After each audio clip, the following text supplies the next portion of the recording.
I'd like to give a big shout out to the Hoodoo Gurus, who have given us permission to use part of their song, That's My Team, as our new podcast episode intro for all of their music. And whenever they are going live or performing live, head to their Facebook and their Instagram. The links will be in the description below. Be sure to give them a like and a follow as well on Facebook and Instagram. Today's episode is brought to you by Boot Computers in Gorican, New South Wales. For all of your COVID working from home computer needs, whether that's a monitor or a laptop and everything in between, head to Boot Computers. This episode is also sponsored by Steve Beaver MENZIES, the former Manly great. If you guys need any lending options, whether that's for a car loan or a home loan and everything in between, head to Steve MENZIES at Citywide Lending. The links will be in the description. Head to him for all of your lending possibilities and needs. Also, a big shout out to Coastal Fire Pits and Furniture. If you want your team's logo that you follow or any design that you can think of carved into a 44-gallon drum for a fire pit, they are definitely the people for you. They are great prices and great quality. So head over to Coastal Fire Pits and Furniture. Hello everyone, welcome back to the Final Tackle podcast, and we've got a ripper of a guest for you guys. We've got the 2003 Grand Final winning captain of the Penrith Panthers, Craig Gower. Thanks very much for joining us here today, mate. CJ, how's things, buddy? Yeah, no, good, thanks. So we actually met briefly, very briefly, at the Legends of League last year. First of all, what was that day like for you at Legends of League? Yeah, it's just a fun concept. Obviously, for us old blokes to sort of interact with your old mates and so forth, and it's just a ripper of an idea that's come up. Unfortunately, we're not playing this year, and back in next year, I understand. So yeah, I've been led to believe that it's been called off due to obviously all the COVID restrictions, but yeah, they've got all planning ahead for next year. So I'll be there, you'll be there. So everyone head down there wherever it will be, we will be there. So first question is your debut for the Panthers in '96. What was that like for you, coming through the junior grades, more or less the Penrith nursery, for lack of a better term, because it's a massive feeder town over in Penrith, and getting your start? Yeah, obviously, it was you always, when I was growing up, I always aspired to play first grade. And, obviously, I was lucky enough to start playing junior reps, pretty young, and then it was just a progression of going into one age group into the next and so forth. And unfortunately, I got my debut pretty early on in my career, and we played the Gold Coast up there back in the day. So that's showing both of our ages. Gold Coast back when they were a team before the Titans. Yeah. I mean, before the Titans. Yeah, exactly. So it's like anything, mate. It's something that you hold dear to your heart, especially with your family and so forth, because you've worked so hard for a long period of time. For so long, 100%. Yeah. Did you get the win that day? And I can't even remember. That's how bad my memory is. But it's one of those things where it's more of the enjoyment of you going out there to achieve your goal. But that's the start of it, mate. That doesn't even reflect on what your career ends up being. Yeah, and how hard it is to stay there and all the rest of it. Oh, for sure. Injuries and that sort of thing. So, you look at some of the guys that have their careers cut short, or sometimes it just goes down to someone liking you, and you're on your way out. So. That was the start of mine, but there was so many things that you still want to achieve, and you want to become better and better as your career goes on. Oh, exactly.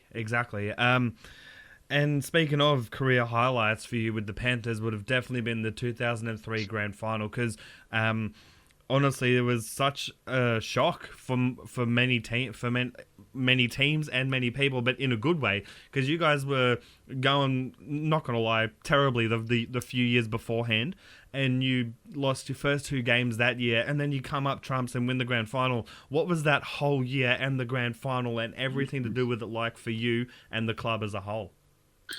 Oh, it certainly was.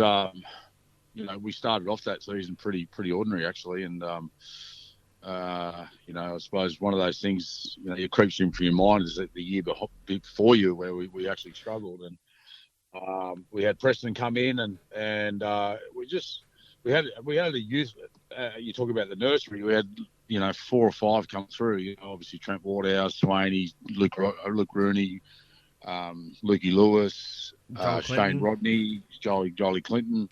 There's a number of guys that come through the system, and when we really needed it, because those guys obviously don't affect the cap, because obviously their pay grade hasn't hit the mark where they should be, and all the rest of it, which always helps the demographic of the team. And, of course, the rest of it. You've got to have a good mix of experienced players such as yourself, Sats, Presto. Even though he come from a different club, he still had the experience, and mixed amongst the young guns as well, sort of thing.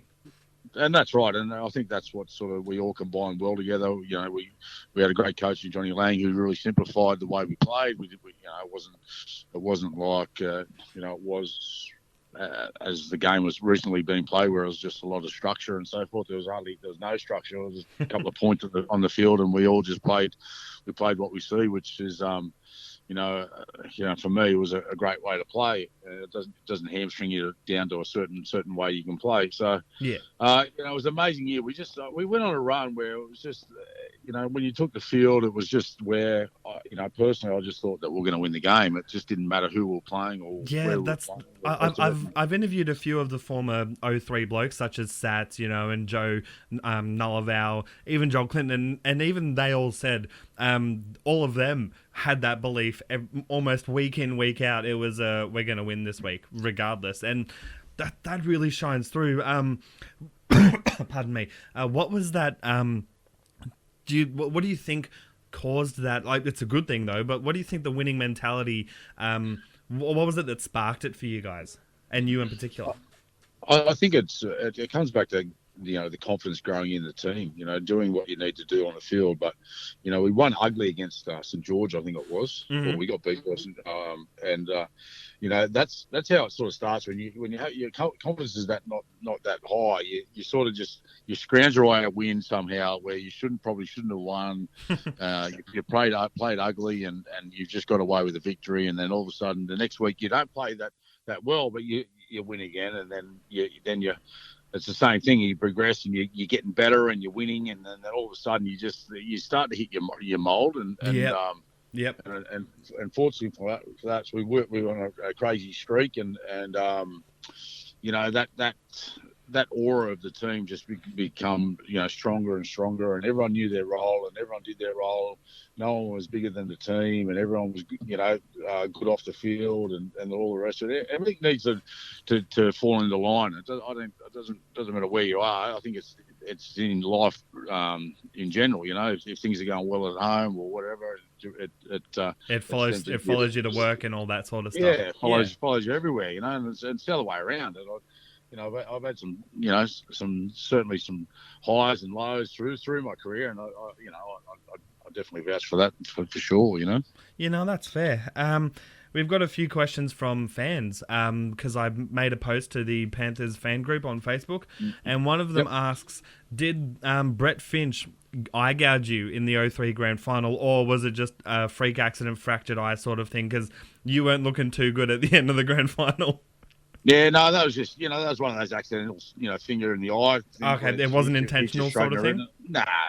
Okay. There's no one in the game that's sort of going out there intentionally to do that, especially not in Australia, maybe in France or somewhere, but that's the only sort of thing. But it's it's one of those things that you just got to battle on through. You played played the whole game, and I actually recently rewatched the 03 grand final a few weeks ago, and you're there standing with the trophy with one inflamed eye and the other eye's all good. So that's a testament to you and the team in general of the will to win and wanting to win as well. Another question is actually from Scotty Sattler. He says, tell us about the meaning behind the nickname Clive. Oh yes, Sachi. It's good to see Sachi throwing his 2 bob worth. He's still always coming to terms with his tackle and all the rest of it. That tackle. Yeah, no, Clive come about where I was at Brad Fittler's one day, and we sort of were. I wasn't supposed to be there. I was supposed to be at school, and I didn't attend school that day, and I got a bit cheeky on the drink with the boys, and I was giving the old Johnny Cartwright a bit of a spray, yeah. and a few of the other boys a spray, and the boys are going like, "Who's this like bloke? What's he doing? Like he's and They go, it's Clive, I'm guessing. and then I turned up to training on the Tuesday, and then Johnny Cartwright started calling me Clive Churchill because I was like, I've played 2,000 games, and I was already established, so. Sorry, that's great. I copped a bit of stick for that from the boys, but that's how it was back in the day. Yeah, that's good stuff. Those guys, the senior guys, where you didn't speak to the guys unless they spoke to you. Like you're in awe of these guys because they're playing at the top level. It's certainly changed these days where young guys are pretty forthcoming in the way their views are and all the rest of it. But back then they were like god tier to you guys in the junior ranks sort of thing. It's just that seniority that you got in a team where these guys have been there and done it, and they've played 100, 200 games, and you can't teach that sort of stuff. So that's fair. And one more fan base thing before we continue the interview is actually again from Scotty Sattler, and he says to ask you about the fax that you sent Freddie. No, Freddie sent a fax. That was the same day. Was the same day. Okay. Yeah.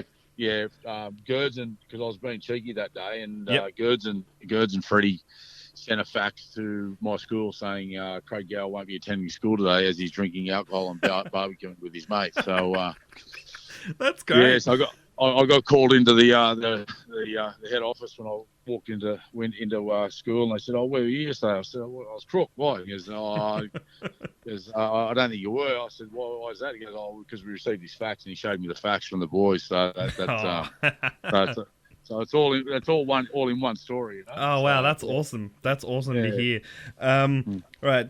So a few questions about your career, obviously. You also represented New South Wales and Australia, so more or less the top level of rugby league.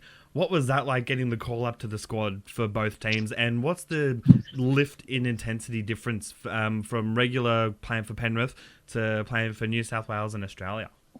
It's certainly, I played my first Origin game in '97 with the Super League War and so forth, and I played hooker that series, and it's the pace is incredible. Like to think that the way that the game is played at NRL level, to think that you can jump up and go even faster, it's crazy. But it happens. Just the camaraderie around those guys. You're coming in there for one purpose, and that's to beat Queensland, and it's amazing being. And they're coming with the same purpose, to beat New South Wales, sort of thing. Well, of course they are. I think but you're playing with the best players, and and don't get, this is no knock to the guys that you play at NRL level. It's just that these guys are the top echelon of the game, and for sure. And sometimes you can see that by the skill level, and obviously the way that the big thing is the way that they apply themselves, the way that they go about their craft, and like their work ethics and stuff like that. Just the effort that they put into what they do, and you can see why that they're at the level that they are.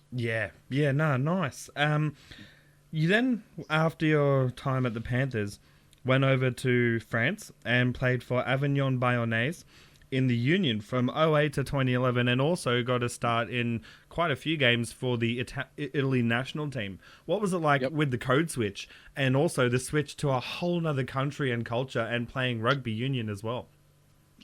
Yeah, I was at a time where I needed to sort of get away. I felt like obviously a couple of things didn't go according the way. To plan. Yeah, well, it's just one of those things that in life that you make. There's things that you do wrong, and you pay the obviously you pay the price for, and all the rest of it.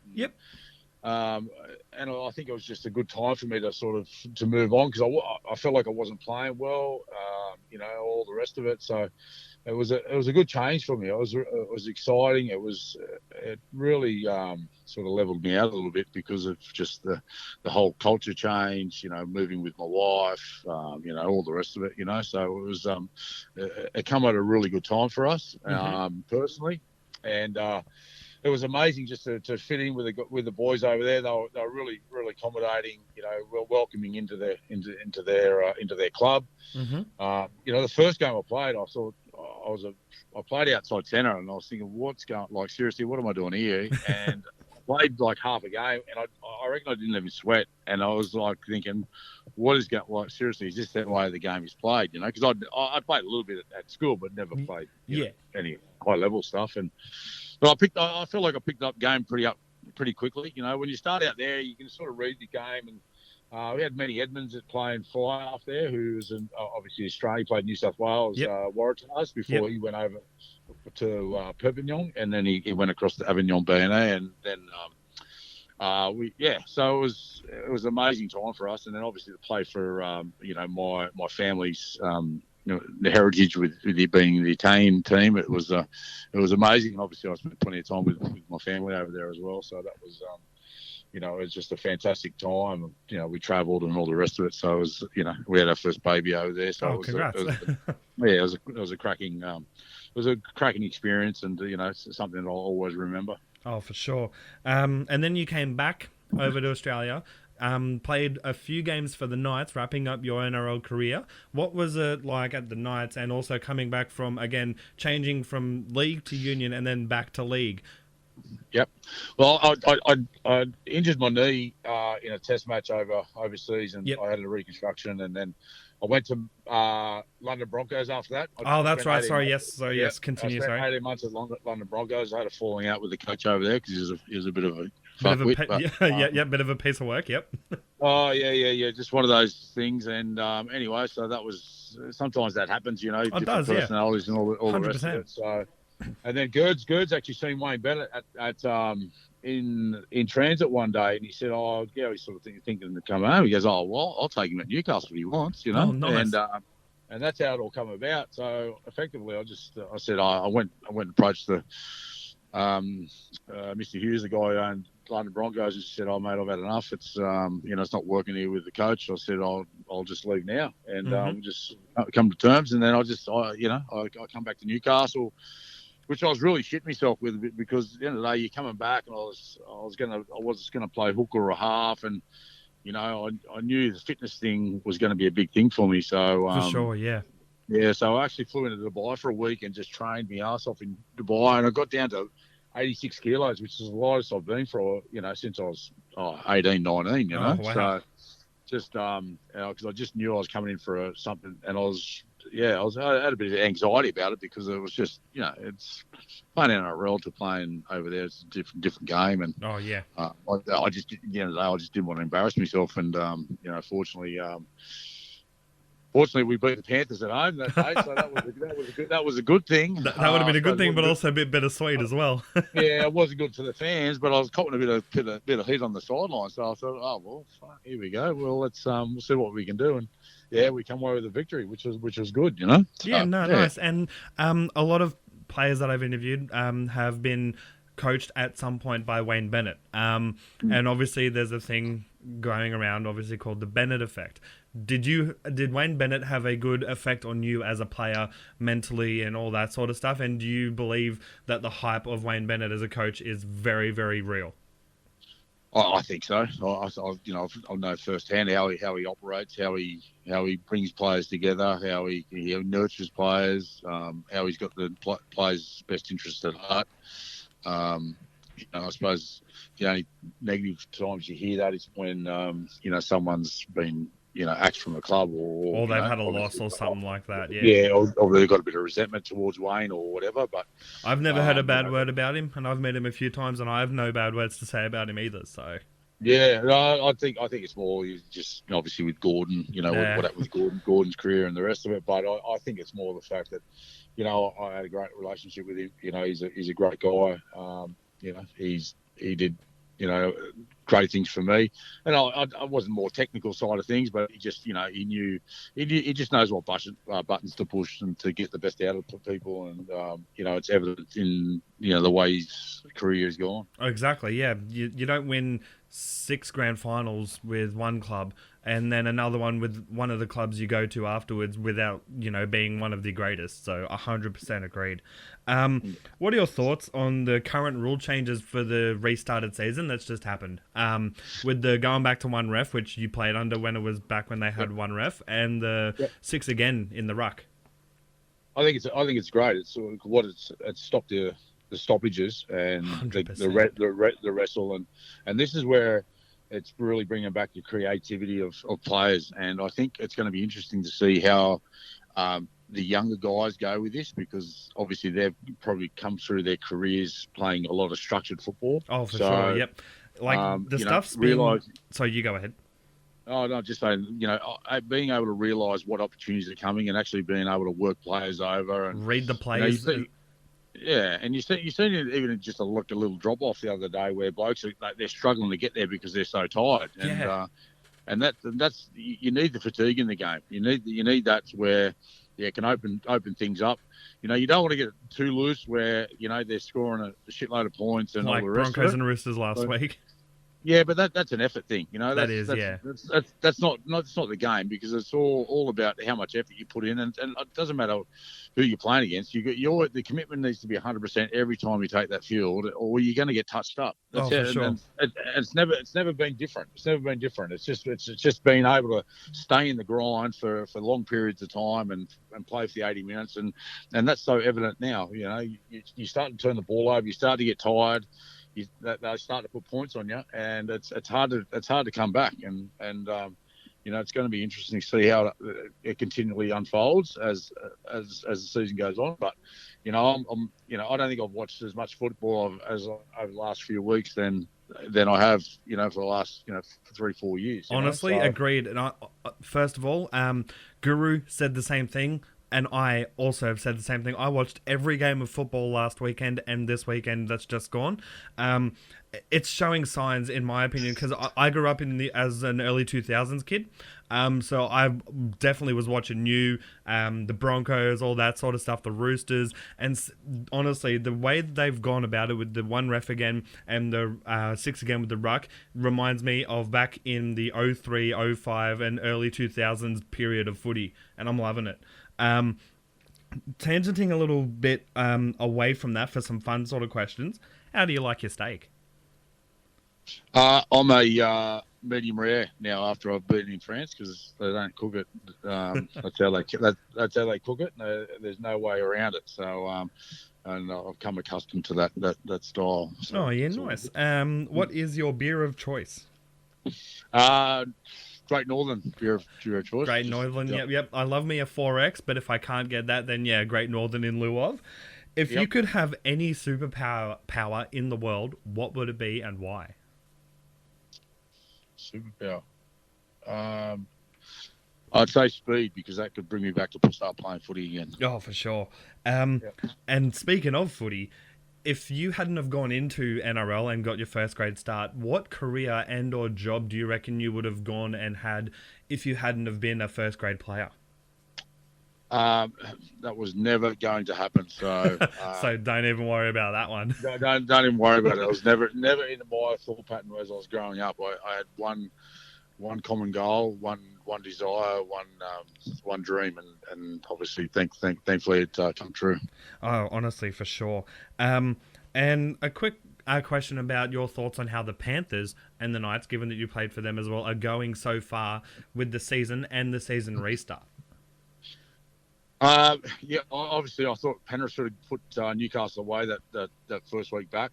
They had enough ball to. They just they lost their way a bit, I thought, and they didn't really show much in attack. And then last week they turned that around, but it was only against the Warriors. But Nathan being back is going to be a massive boost for them. So they're up against Parramatta, which is going to be a cracking game because they're looking the goods at the moment.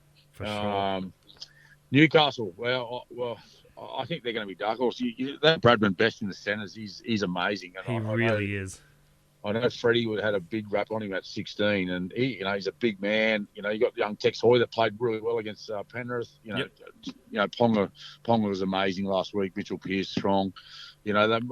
maybe that they might be missing a 5'8" because Kurt Mann might be down. But obviously Kurt Mann hasn't been really that established. You know, he's played a lot of first grade, but he's never really nailed one position down. So exactly. Maybe in that 5'8" area, might be ready for one of those younger guys that come through and really grab it with both and hands. Andrew McCulloch really flowed into the position for his first game at the Knights last week as well. Well, you have a look at, he's played that many games. He's a professional guy that goes about his business. He made something like 60 tackles. So, he's cleaning up the rough for you. And especially with the way the rules are portrayed at the moment, that's what you need. You need someone that's going to clean for you all the time and be able to put those into effect. You know, he's not going to give you that much from dummy half. But when you've got as much strike as they got out wide, well, you just need to hold them up a little bit in that middle third, and you get those blokes in a bit of space on the outside. So they're going to be a very dangerous team. Oh, for sure. And just finishing up with, what are you doing these days with yourself post footy life?